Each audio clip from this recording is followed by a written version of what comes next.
저희 캠프가 이제 그 민주 캠프, 미래 캠프, 시민 캠프 이렇게 세 개의 캠프는 후보 중심으로 해서 방사형으로 이렇게 돼 있고 세 개 캠프가 다 독자적이고 수평적으로 이렇게 연결되어 있어서 그 이제 인선하는 것도 기본적으로는 전체의 인사위원회를 구성을 해서 거기에서 점검을 합니다만 사람이 참여하는 수준이나 속도나 이런 게 캠프마다 조금씩 달라요. 그래서 민주 캠프가 이제 아무래도 당직자 또 경선 과정에 각 후보 진영에 참여했던 분들 뭐 그런 분들이 중심이 되니까 거기가 좀 빨리 됐고요.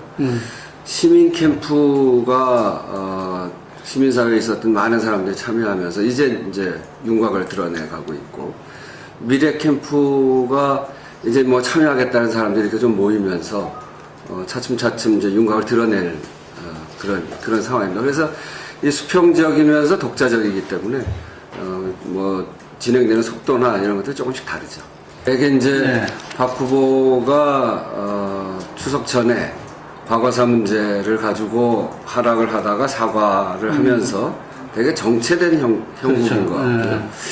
안철수 후보는 그 전에 이제 워낙에 성직자처럼 아주 그렇게 사셨던 분인데다가 정체 몸을 담고 있지 않으시니까 약간은 이제 신비감도 있고 또 그래서 굉장히 높은 지지를 받고 있다가 이제 검증이 시작되면서 좀 이렇게 빠지는 형국으로 보이고요. 문재인 후보는 당에서 후보가 되면서 이렇게 좀 올라왔는데 그 전까지는 문재인 후보는 노무현의 친구, 또 친노의 수장, 뭐 이제 이런 또 참모, 비서실장 이런 이미지 때문에 그 지도자로서 약간 제한적인 면이 있었다고 한다면 당 후보가 되고 난 이후에 캠프를 구성하고 또 용광로 캠프를 만들어가는 과정에 그 굉장히 진지하고 또 아주 진솔하고 그러면서 어떤 지도자적인 방향을 제시하는 이런 지도자적인 면모 같은 게 보이면서 그 약간의 상승 국면으로 이렇게 돼가는 거 아닌가 이렇게 보여집니다. 그러게 이제 문재인 후보를 검증하려고 시작하는 것 같은데요. 근데 NLL 문제만 하더라도 이미 당사자들이 나와서 그런 일 없다 이렇게 이야기하는 거고 그래서 이게 그렇게 보면 말이에요. 확인되지 않고 사실도 아니라고 그렇게 당사자들이 이야기하는 거를 첫 그 검증 카드로 들고 나온 걸 보면 문재인 후보한테 정말 특별한 문제가 없구나 이런 걸 반증하는 거이기도 해요. 첫 카드 나오는 거는 확실하고 입증돼 있고 증거도 이런 거 보통 들고 나오는 거거든요. 안철수 후보만 하더라도 다운계약서 들고 나와서 안철수 후보가 바로 사과했잖아요. 그렇듯이 첫 검증할 때는 검증하는 쪽에서도 그 이후에 검증의 신뢰를 높이기 위해서도 첫 검증은 확실하고 꼼짝 못하는 거 그런 걸 들고 나와야 되는데 이거는 그 북풍을 너무 고려해서 그런지 아니면 너무 검증할 게 없는지 이렇게 사실로 확인되지 않는 걸 들고 나와서 사실은 그쪽이 망신일 겁니다. 또 다른 면으로는 문재인 후보한테 그 잡을 험이 별로 없구나. 이런 것들을 사람들한테 인식시켜주는 계기가 되게 그런 경우가 얼마나 많았습니까? 최근에 검찰에서 검찰이 이렇게 흘리는 얘기가 검찰이 얘기하면 그거 다 근거가 있으니까 아니 땐 굴뚝에 연기 나래 이런 심정을 사람들이 봤는데 한명숙 전 총리 문제도 그렇고 최근에 박지원 후보 관련해서 양정숙 씨를 볼 때도 아주 그게 사실이 아닌 거 확인도 안 하고 검찰이 흘리기까지 하지 않습니까? 정문원 의원이 뭐 그런 위치에 있었다고 합니다만 그러면 당장 뭘 내놔야죠. 내놓고 꼼짝 못하게 해야 될 텐데 그 있었던 위치 때문에 그런 위치에 있었던 사람이 이야기하는 걸 보니까 그럴 것이다. 그럴 것이다라고 하는 게 굉장히 많았어요. 근데 사실 그렇지 않은 게 또 굉장히 많고요. 그래서 저는 그 위치에 있었다고 해서 그 사실 신빙성이 있다 이런 얘기는 정말 낭설이고 그런 것 때문에 사람들이 현혹되는데 당사자들이 나와서 아니라고 그러면 빨리 증거를 대야죠. 야당의 주요한 지지 기반 중에 하나가 호남이잖아요. 호남이 오랜 지역으로부터 소외되기도 하고 또 과거 군사 독재 정권에 탄압받기도 하고 이러면서 호남이 갖고 있는 정서가 한편으로는 지역주의도 있습니다만 또 다른 한편으로는 민주개혁이라고 하는 소외된 지역이 갖고 있는 이 변화에 대한 욕구 이런 것들 때문에 민주개혁 진영 중에 아주 중요한 부분이죠. 근데 어찌되었든 지난 열린우리당 또는 참여정부 초기에 호남 사람들의 어떤 참여정부에 대한 기대와는 좀 다르게 굉장히 섭섭했던 구석들이 몇 가지 있습니다. 네. 민주당과 열린우리당이 분당되는 과정이라든지 또 대북 송금 특검이라든지 이런 부분들이 서운한 부분들이 있기 때문에 그런 부분들에 대한 표현들을 하고 그런 마음들을 갖고 계신 거죠. 네. 노무현 대통령도 결국은 그 대선에서 아주 역동성과 바람을 일으킨 게 광주에서부터 시작했고, 그래서 그것을 그 새로운 그 민주주의에 대한 열망 이런 것에서부터 노무현 대통령을 지지했는데 그것이 그 이후에 굉장히 마음의 상처를 받으면서 그게 참여정부에 대한 이런 섭섭함으로 남아있기 때문에 참여정부의 주체 세력 중에 한 분인 문재인 후보가 가서 그 부분에 대해서 언급하는 거는 저는 적절했다 이렇게 생각하고요. 그런 점에서 보면 참 잘하신 일이다. 우리 민주개혁 진영을 다 합쳐서 선거를 치르면 한 2, 3% 이기는 게 지금까지의 우리 그 선거 지형이거든요. 그래서 다 모아야 됩니다. 그런 면에서 보면 잘하셨다 이렇게 생각합니다. 저도 열린우리당의 일원이었는데요. 예.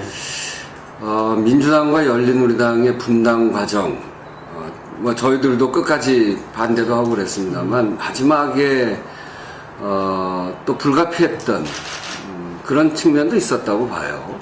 그러니까 그것을 입장에 따라서 다 달리 볼 수 있습니다만 또 그런 반면에 열린우리당이 했던 저 같은 사람은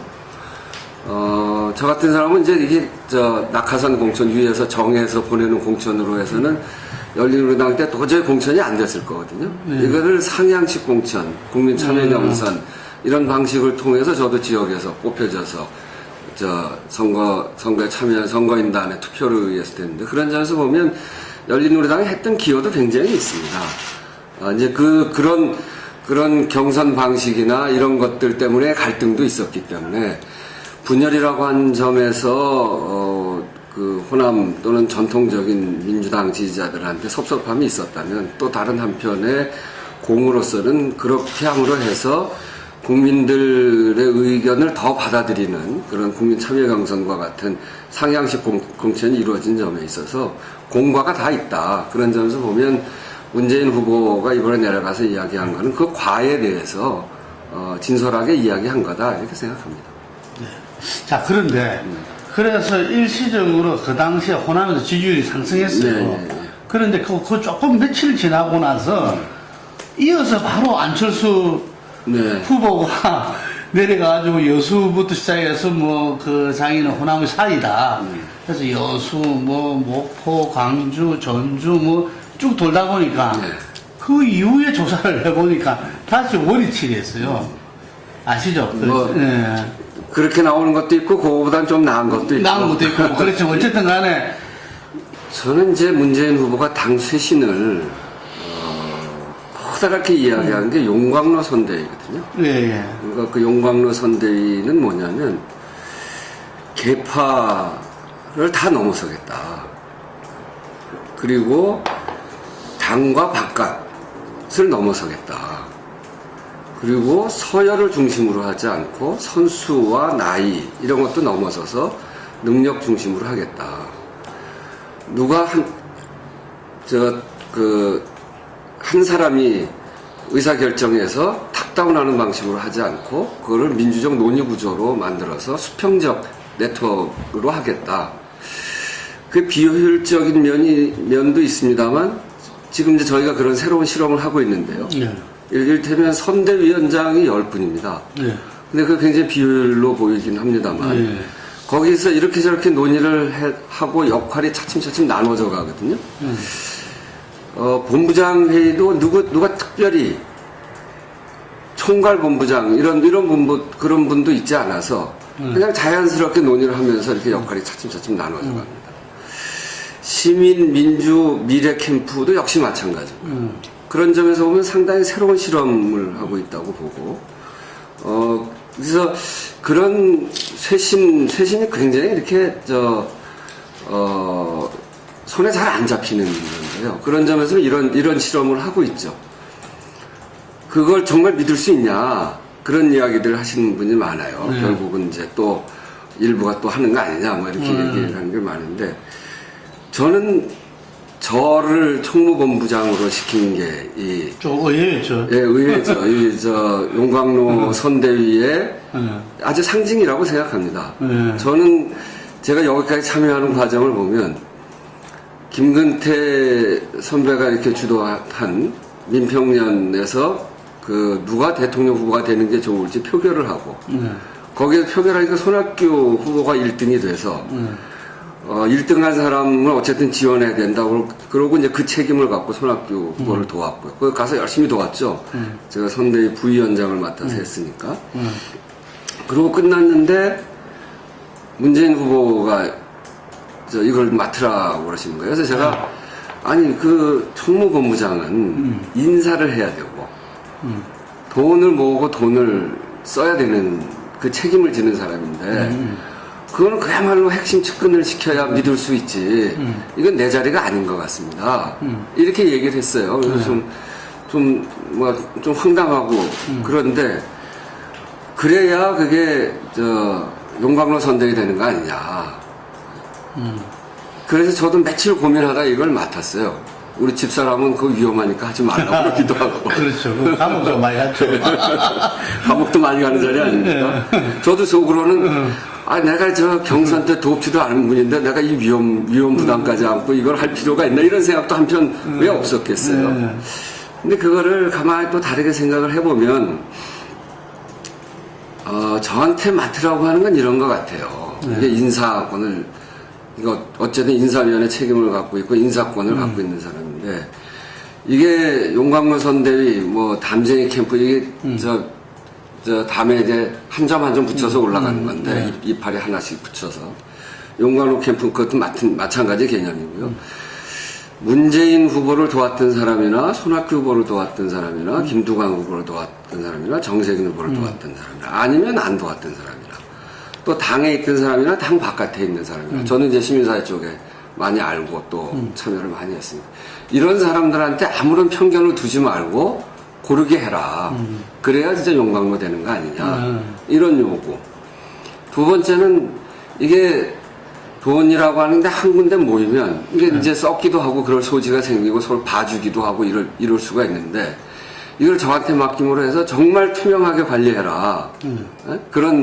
전 그런 요구를 받아들였거든요. 그렇게 되면 용광로 캠프 할 수 있겠다. 이런 생각이 들어서 정말 곡관을 자기를 경선에서 돕지 않은 사람한테 맡기는 거는 이거는 입장 바꿔 생각해 봐도 쉽지 않은 일이기 때문에 이거는 얼마든지 그 진심을 의심할 필요가 없겠다. 이런 생각이 들어서 이 일을 맡았거든요. 그런 점에서 저는 이 문재인 후보가 쇄신을 하고 싶어 한다. 다 힘을 묶어서 그리고 정말 용광로를 만들어서 하나의 민주개혁 진영으로 만들고 싶어 한다. 이런 진정성을 느낄 수 있었어요. 그런 점에서 보면 쇄신이라고 하는 큰 가닥을 치고 굉장히 노력하고 있다. 이건 분명한 것 같아요. 근데 이제 쇄신파들이 또는 이제 다른 요구, 이것에 대해서 이제 좀 더 고민이 있습니다만. 근데 문재인 후보의 그런 부분에 대해서는 우리가 의심할 필요 없다. 진정성을. 안철수 정치개혁, 이제 되게 세 가지로 얘기를 하더라고요. 하나는 정치혁신을 위해서는 새 정치를 해야 된다. 열린 광장을 열어야 되고 그래서 플랫폼 정치를 하자. 이런 이야기 하고요. 근데 이제 이것을 방법이 뭐냐? 인터넷과 모바일 이런 얘기하는데 그거는 이제 저희 당에 지금 이미 다 하고 있는 일이죠.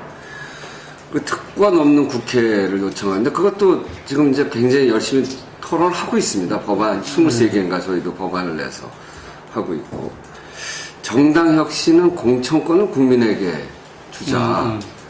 그거 이미 저희들 하고 있죠. 시군구 기초의원을 정당 공천을 배제하자 이런 얘기도 하셨는데 그거는 좀 이론이 있습니다.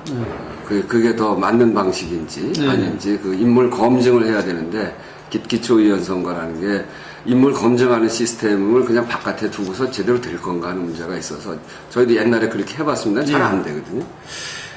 그리고 권력에 대한 감시 이런 거는 뭐 청와대를 이전한다거나 그 대통령 임명권을 10분의 1로 줄인다거나 이런 점들 등등을 이야기하는데 되게 이제 우리 당 안에 쇄신을 이야기하는 사람들도 그렇고 안철수 후보의 그 문제는 정치다. 정치로 쇄신해야 된다. 이런 내용도 그렇고 대체적으로 민주당에 대해서 쇄신해야 된다. 이것에 대해서 저도 사실은 그럼 뭘 어떻게 쇄신하라는 건가. 좀 방안을 이야기해봐라.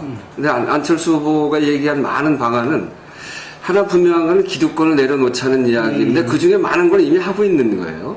약간의 차이 나는 거는 우리도 실험해봤습니다만 그렇게 가면 좀 곤란한 점. 뭐 인사권을 10분의 1을 줄이면 나머지 10분의 9는 어떻게 할 건지.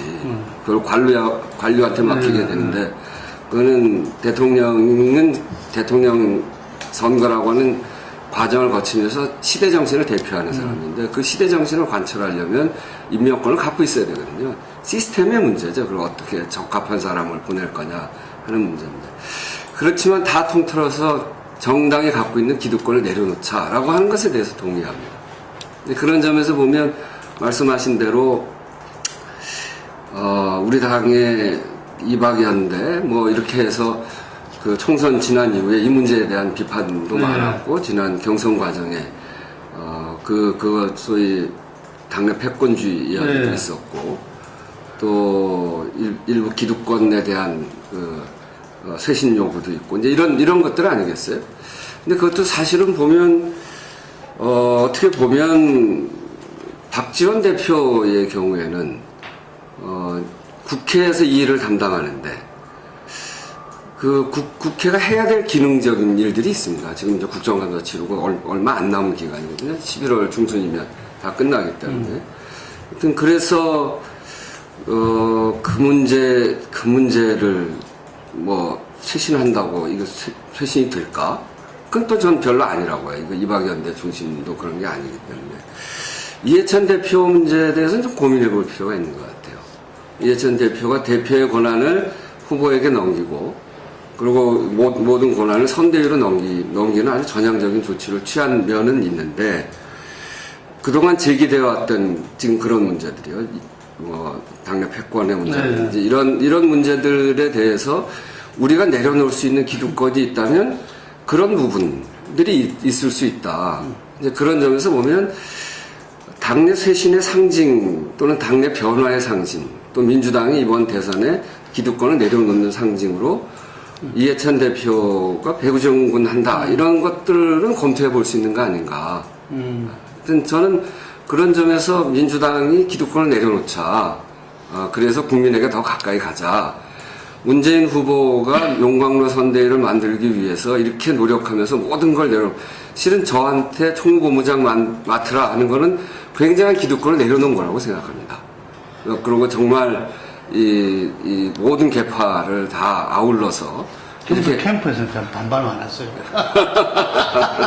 제가 듣기에. 예, 하여튼 뭐 그랬음에도 불구하고 그거는 후보가 역지사지에서 생각해보면 저와 같은 그 활동을 했던 사람, 다른 캠프에서 중심적으로 활동했던 사람을 여기에다가 하는 건 쉽지 않은 일이죠.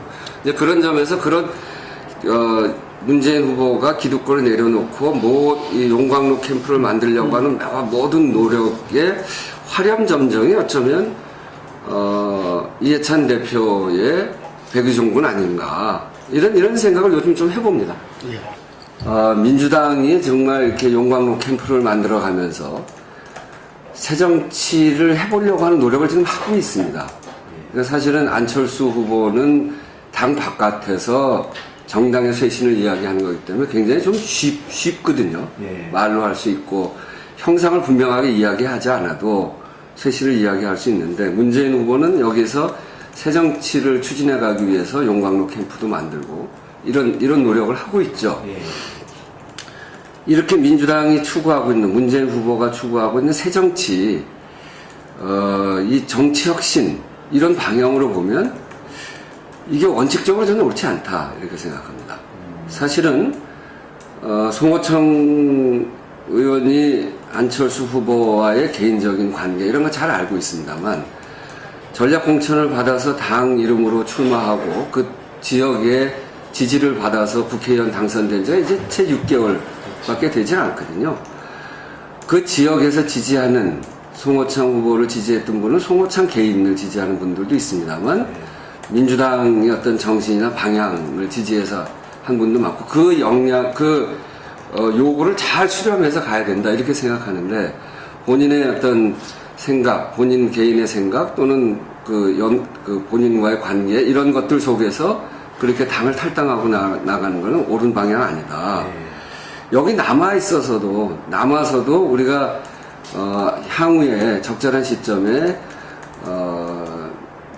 그 과거 세력 그리고 기득권 세력 박근혜 후보를 이기기 위해서 새누리당을 이기기 위해서 정권을 교체하기 위해서 후보 단일화도 해야 될 테고 이렇게 해야 될 텐데 여기 남아서도 그런 일을 얼마든지 할 수 있거든요.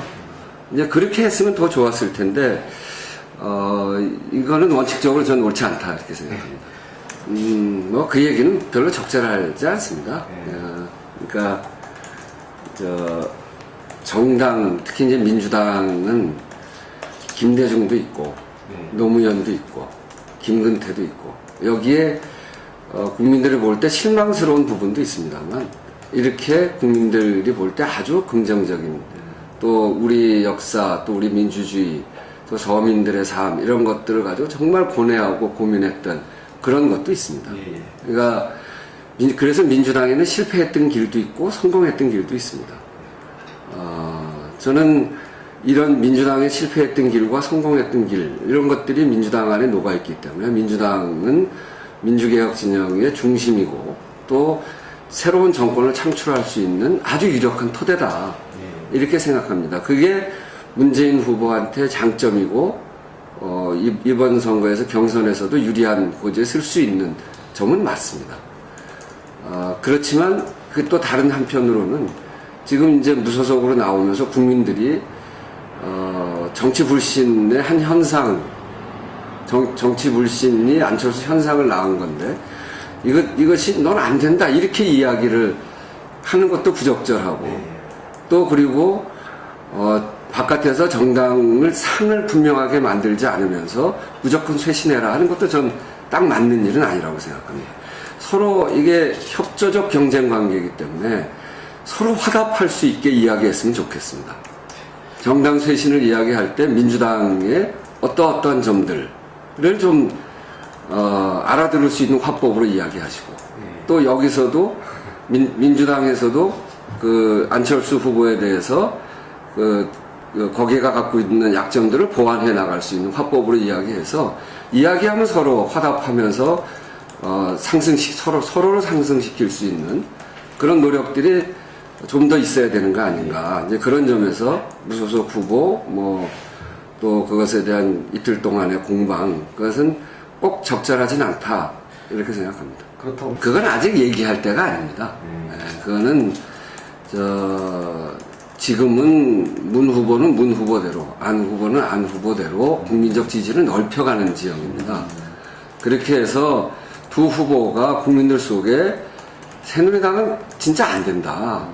그래서 새로운 길을 찾자, 새로운 정치를 모색하자, 이런 경쟁을 해가고, 그리고 거기에서 국민들이 그 두 후보의 해법을 보면서, 또 진정성을 보면서 국민적 지지가 만들어져 가고, 그런 과정을 통해서 단일화가 돼야 될 텐데, 두 사람만의 단일화가 아니라 가치와 노선의 단일화가 이루어져야 되지 않겠습니까? 그런 점에서 보면, 협조적 경쟁 관계의 길, 이것을 우리가, 가슴에 더 깊게 두고 서로 화답할 수 있도록 그렇게 경쟁을 해 나가자.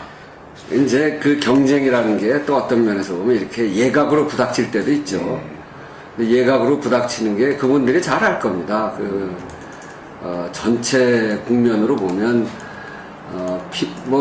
그럴 때도 있습니다만 전체적으로는 잘 조화를 이루고 협조할 수 있는 관계로 발전시켜 가야 이게 서로에게 도움이 된다. 이런 점들을 잘 알고 있기 때문에 그러니까 조만간에 조정 국면도 만들어질 테고 또 서로에게 이렇게 뭐라고 할까요? 서로 이게 협조하고 또는 조언하고 이런 관계로 또 발전해 갈 것이다. 이렇게 저는 생각합니다. 이제는 정책을 잘 얘기해야 되겠죠.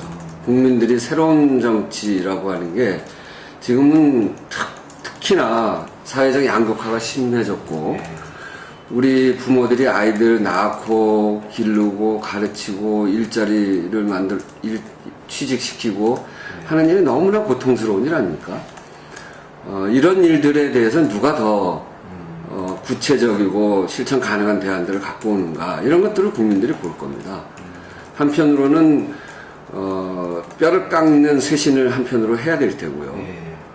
그리고 또 한편으로는 정말 이 답답해하는 서민들의 삶의 문제에 대답하는 정책을 누가 더 분명하게 세워낼 거냐 이런 것들을 경쟁하는 시기이기 때문에 이제는 당분간은 정책을 중심으로 해서 경쟁해 나갈 거다. 가까이서 보니까 그렇더라고요. 노무현 대통령이 갖고 있었던 강점, 정직하고 또 소탈하고 아주 서민 곁으로 갈 수 있고 이런 품성을 지니셨더라고요. 또 하나 거기에다가 하나 더 붙인다면 소통할 수 있는 그런 마음 자세를 갖고 있어요. 그리고 서민들의 삶에 대해서 아주 가슴 아파하고 특히나 요번 용광로 선대위를 꾸려가는 모습을 보면서 정말 우리 정당이 갖고 있었던 그동안의 여러 가지 갈래 이런 것들을 다 포괄하고 싶어 하는구나. 국민 소통이라고 하는데 그걸 넓게 얘기하면 국민들 소통 속으로 들어가고 싶어 하는 거기에다가 이분이 민주당의 대표 아닙니까? 앞에서도 이야기한 민주당이 갖고 있는 실패한 길과 성공한 길 이걸 두 개를 다 갖고 계세요. 특히나 실패한 길에 대해서 요즘 많이 이야기하시죠. 그걸 이야기할 수 있는 건 굉장히 용감하다. 그런 겁니다. 우리 자신이 갖고 있었던 그동안 잘못한 일에 대한 또 부족했던 점들에 대해서 인정하고 우리가 갖고 있는 성공했던 길로 가려고 하는 그래서 이 정당 정치 민주당이라고 하는 정말 김대중, 노무현, 김근태로 이어져 내려오는 이 안에서의 여러 고민과 내용들을 문 후보가 갖고 있기 때문에 우리가 요번에는 지난번 10년의 성과를 끝내고 정말 대선 17대 대선 또 18대 총선에서 패배하고 난 이후에 가슴을 쳤던 게 우리의 정체성을 참여정부를 통해서 제대로 드러내지 못했다. 우리의 정체성이라고 하는 게 민주화인데 이 민주화의 출발은 서민들의 삶, 농민들의 삶, 노동자의 삶으로부터 대개 민주화운동을 시작했거든요. 결국은 그거는 서민들의 삶, 경제민주화가 이 민주화운동의 핵심인데 참여정부 정권을 갖고 있으면서 그 일을 제대로 하지 못했습니다. 관료들의 방해도 있었고 집권의 미스컴도 있었고 그래서 과감하게 하지 못했어요. 그 얘기는 뭐냐면 그러고서 우리가 성공한 세력이라고 국민들한테 평가받지 못했습니다. 그게 대선과 총선에서의 실패인데 다음 우리한테 기회가 주어지면 그런 일들을 아주 유능하게 해내야 되거든요. 그런 점에서 보면 문재인 후보가 이 당에 갖고 있는 여러 고민과 또 그런 고민을 많이 갖고 있는 사람들과 이런 것들을 다 포괄하고 있기 때문에 문재인 후보로 하면 성공한 정권을 만들어낼 수 있다라고 하는 그런 자신이 만들어지더라고요. 그런 점에서 보면 문재인 후보가 반드시 승리해야 된다. 이렇게 생각을 하는 겁니다.